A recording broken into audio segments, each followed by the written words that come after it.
तो तुम बच्चों को, बाबा कहते हैं, तुम बच्चों को भी बाप मनुष्य से अभी देवता बना रहे हैं। देवता बनने के बाद फिर आधा कल्प देवता ईश्वर रूप में रहेंगे। उसमें भी 1250 वर्ष देवता, फिर 1250 वर्ष क्षत्रिय माने जाएंगे। नई दुनिया में रहने वालों को देवता कहा जाता है, और पुरानी दुनिया में रहने वालों को क्या कहेंगे? तमो प्रधान, वो पतित बन जाते हैं। परंतु ऐसे पतितों को भी बाबा फिर से आकर के ऐसा लायक बनाते हैं, कौड़ी से हीरे जैसा बनाते हैं। अभी इन सब बातों को बाबा कहते हैं, कोई बच्चे तो अच्छी रीत समझते हैं और कोई फिर अपनी अपनी शक्ति के अनुसार। तो जो अच्छी रीत समझते हैं उनको कहेंगे मातेले बच्चे। जो थोड़ा कम समझते हैं, थोड़ा थोड़ा समझते हैं, तो बाबा कहते हैं उनको ये सेमी है। सेमी अर्थात मातेले नहीं, परंतु उसको कोई माना में सौतेले भी कह सकते, क्योंकि कुछ बातों को मानते, कुछ नहीं मानते। निश्चय नहीं करते हैं कि बाबा हम जरूर पवित्र बन करके पवित्र दुनिया के मालिक बनेंगे। इसलिए बाप के पूरे पूरे मददगार नहीं बन सकते हैं। जब पूरा पूरा बाप को पहचान, स्वयं को पवित्र बनाए, तब ही बाप के कार्य में मददगार बन सकते। इसलिए बाबा कहते हैं, पहले पहले मात पिता को पहचानो और ये पक्का करो अपने को, बाबा अभी तो हम आपके आकर बने हैं, कल पहले भी आपके थे, फिर आधा कल्प भूल गए, माया के वश हो गए। अभी फिर से आपने आके हमें पहचान दी है, तो हम फिर से आपके ही बन गए हैं। बाकी तो इस पतित दुनिया में पतितों का ही मान है। स्वर्ग में ऐसा कोई भी पतित होता ही नहीं है। बाबा ने समझाया है, स्वर्ग में शरीर छोड़ने के वाले पहले उनको शरीर छोड़ने से पहले, जाने से पहले उनको पता चलता है, साक्षात्कार होता है, अब मैं ये शरीर छोड़कर जाकर के बच्चा बनूंगा। अब मेरे इस शरीर की आयु पूरी हुई है। इसलिए सतयुग में अकाले मृत्यु, अचानक किसका भी मृत्यु नहीं होता है। उनको पता चलता है, अब ये मैं पुराना शरीर छोड़कर जाकर के नया ले लेता हूँ। जैसे सर्प का मिसाल है, जो आप ही खाल उतारता है, उस पुरानी खाल से निकल जाते और उसको नई खाल मिल जाती हैं। बिरमरी का भी मिसाल है। देखो ऐसे छोटे छोटे जानवरों में भी ये अकल है। आज के मनुष्यों में तो ये भी अकल नहीं रहा है। बाबा कहते हैं, तुम हो सच्ची सच्ची बिरमरियां, भिन्न भिन्न कीरों को ले आकर के भू भू करके मनुष्य से देवता बनाते हो। अभी तुम सब बच्चों को बाप सदा सुखी बनाने के लिए ये सहज राज योग सिखा रहे हैं। बाप ने आकर के तुम्हें ये सहज राजयोग सिखाया है, जिसको कोई जानता नहीं कि ये पहले बाबा ने कब सिखलाया था। इसलिए अभी बाप हम बच्चों को कहते हैं, बच्चे अब जो मैं तुम्हें सिखा रहा हूँ तुम इसी श्रीमत पर चलो तो तुम श्रेष्ठ बनेंगे। बाकी तो इस समय जो भी मनुष्य मात्र है सबकी आसरी मत बनी हुई है, और उसमें भगवान को मानते हुए भी फिर भी कह देते हैं परमात्मा तो सर्वव्यापी है। सर्वव्यापी के ज्ञान ने उनको बाप का परिचय भुला दिया है। बाप को न जानने के कारण बाप को यथार्थ रीति से याद भी नहीं कर सकते। इसलिए इस समय सबकी आसरी मत बन गई है। सर्वव्यापी के ज्ञान ने भारत को बिल्कुल कौड़ी मिसल बना दिया है। कितना भारत कंगाल बन गया है जो अभी औरों से कर्जा लेते रहते हैं। यही भारत इतना शाहूकार था जो और धर्म वाले और देश वाले भारत से ये सब खजाने लेकर के जाते थे। अब कोई नहीं जानता है वास्तव में भगवान कौन है, कहाँ रहते हैं। मनुष्य बेचारे तो कुछ भी नहीं जानते। बाप ने आकर के हमें ये पहचान दी है, भगवान तो है निराकार।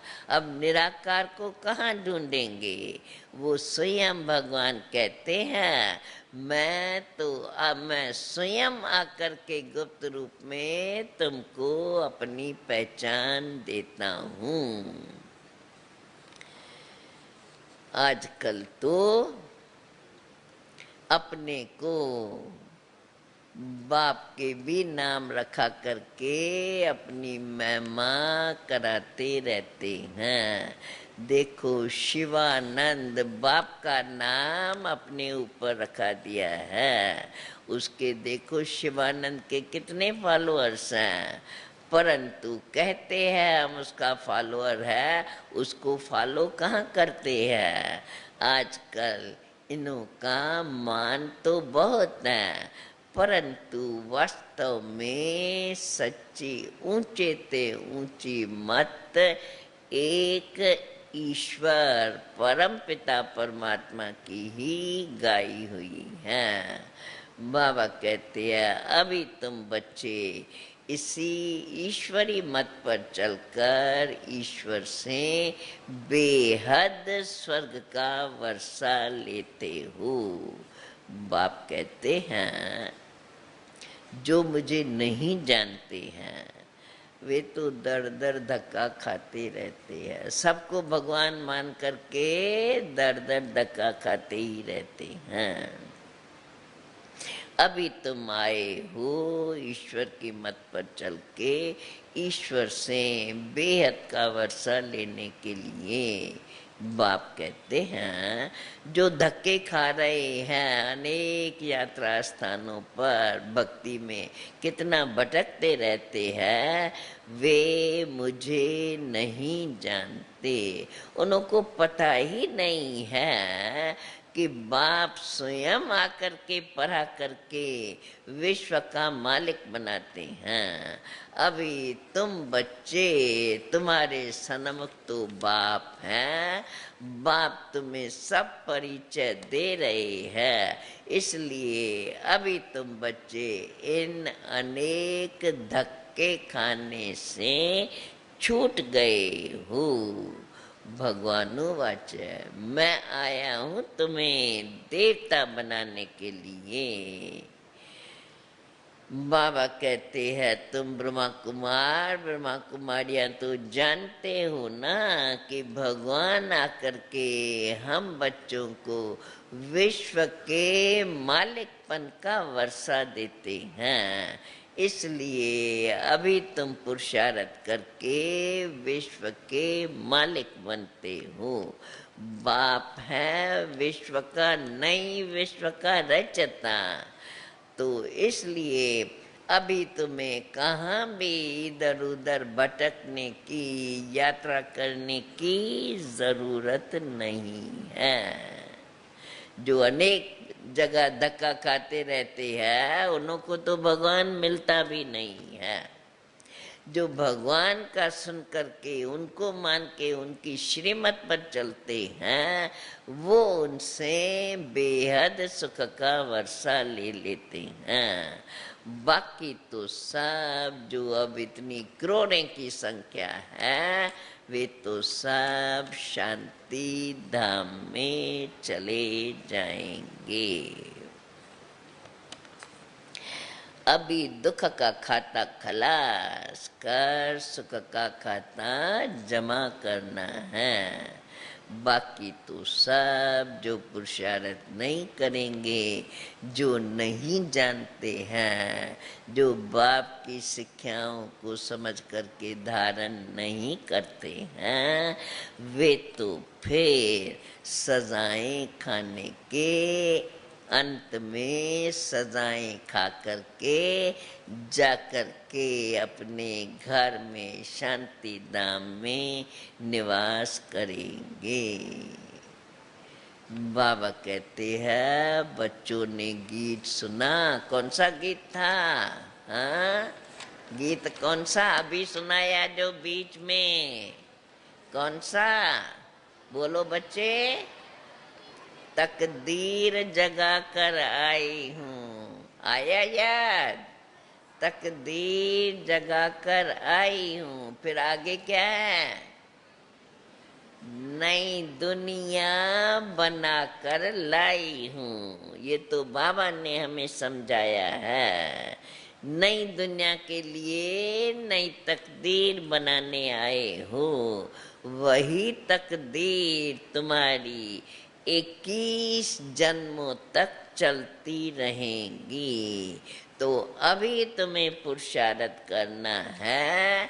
चाहे सूर्यवंशी राज लो, चाहे चंद्रवंशी में जाओ, चाहे सूर्यवंशी में शाहूकार प्रजा बनो, चाहे गरीब प्रजा बनो, ये सारा तुम्हारा अपने पुरुषार्थ पर मदार है।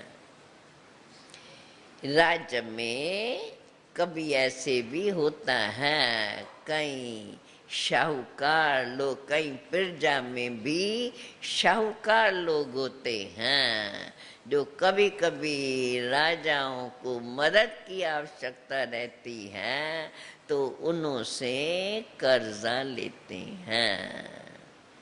सतयुग में ऐसा नहीं होता।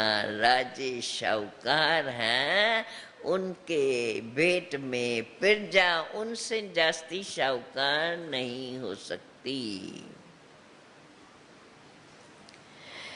बाबा कहते हैं अभी तुम बच्चों को चांस है, पुरुषार्थ कर रहे हो। जितना ऊंच बनना चाहो उतना अपने को ऊंचा बना सकते हो। बाकी तो इस समय है सब नरक के वासी। वे फिर भी नरक में ही जन्म लेंगे। स्वर्ग में तो वो ही आकर के सदा सुखी बनेंगे जिन्हों को बाप ने आकर के यह सहज राजयोग सिखा करके जीवन में पवित्रता को धारण कराया है।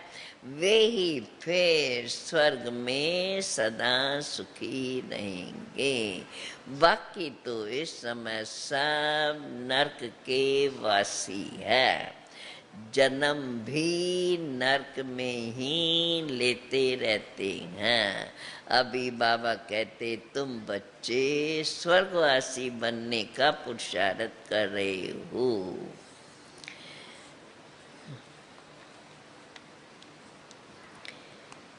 अभी मनुष्य आत्माएं तो एक शरीर छोड़ के दूसरा धारण करती हैं और यह 84 जन्मों का चक्कर माना हुआ है, जिसमें जब शरीर बदले तो नाम रूप सब बदल जाता है। अब शिव बाबा को तो कोई भी शरीर नहीं है, इसलिए उनको न आकारी कहेंगे न साकारी कहेंगे, उसको तो निराकारी ही माना जाता है।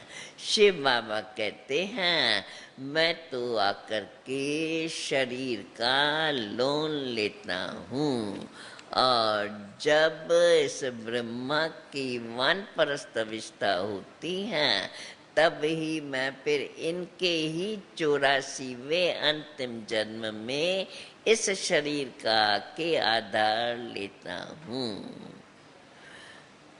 हम और बाप कहते हैं हम और तुम सब कल पहले भी मिले थे, अब भी मिले हैं और फिर भी मिलेंगे। अब जो सेकंड बीता ड्रामा पास हो गया, ऐसा समझ करके हर सीन को देखते हम खुश होते रहें। बाकी तो हर एक शरीरदारी ड्रामा के बंधन में बांधा हुआ ही है। बाप कहते हैं अभी तुम बच्चों को आकर के मैं हीरे जैसा बनाता हूँ, इसलिए मैं तो हूँ तुम्हारा most obedient servant, most obedient father, most beloved father, most beloved teacher और beloved सतगुरु। मैं तुम्हारा बाप भी बनता हूँ, टीचर भी बनता हूँ और सतगुरु भी बनता हूँ, परंतु मेरा अर्थात बाप का कोई बाप नहीं, कोई टीचर नहीं, कोई गुरु नहीं। सबका बाप कहते हैं, सबका मैं ही बाप हूँ और मैं ही तीनों रूप से बच्चों को पालना देता हूँ। क्यों? नॉलेजफुल मैं एक ही हूँ।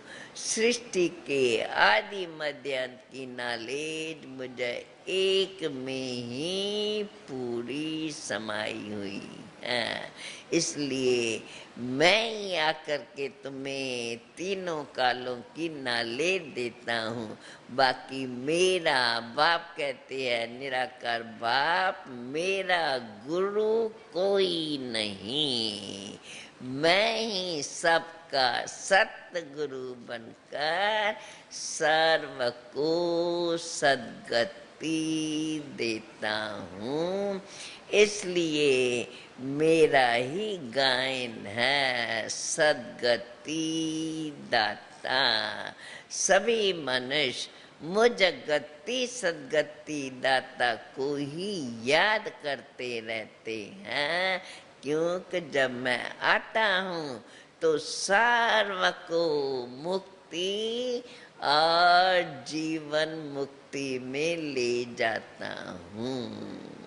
अच्छा अच्छा, मीठे मीठे सिकिल दे बच्चों प्रेत मात पिता बाप दादा का याद प्यार और गुड मॉर्निंग रूहानी बाप की रूहानी बच्चों को नमस्ते। रूहानी बच्चों की रूहानी बाप को नमस्ते। अभी फिर से सुनना है, क्या सुनेंगे?